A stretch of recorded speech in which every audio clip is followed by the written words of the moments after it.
This is my third. I went through several rounds, and I think at the time the numbers were, if you want 4 children, you want 10 eggs. So currently, what are the stats at the moment? How many eggs do I need for maybe one live birth? Sure. So this is a very good question, and we get asked this all the time, because essentially when someone is going through egg freezing, they really need to know whether they need 1 cycle, 2 cycles, 3 cycles. The way we advise is really an age-related algorithm. The younger you are, the more potent your eggs are in terms of giving you the chance of a successful live birth. Now, the global statistic that we quote is 6% per egg.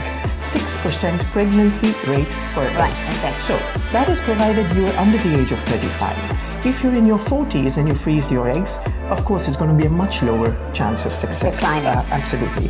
So I think if you work with this notion that every egg that I put in the freezer, if I'm under 35, it's a 5 to 6% chance of getting a pregnancy out of it. So generally what I advise is if a patient is 32 or 33 years of age, I would advise at least 15 to 20 eggs in the freezer. Now, some women can collect 15 to 20 eggs in one go.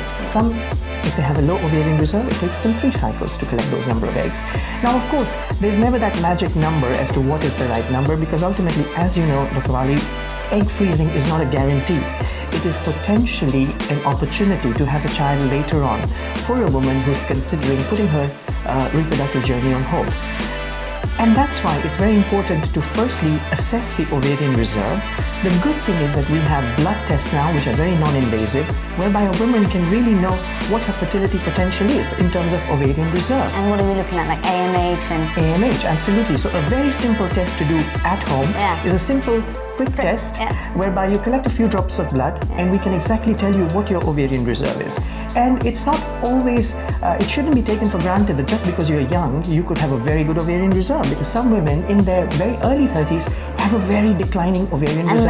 And that's true, because when I used to sit in the IVF clinics, and I used to look around me in the waiting rooms, and I used to see women of all ages. You had your early 20s all the way down to your early 40s and late 40s. For me, it was just like, that was nice for me, because sometimes you feel a little bit older. After 35 in the NHS, they label you geriatric mother, right? So then you're seeing actually this is a global problem, that infertility or egg collection or having optimal eggs is a problem that's happening with the new lifestyle that we're leading at the moment.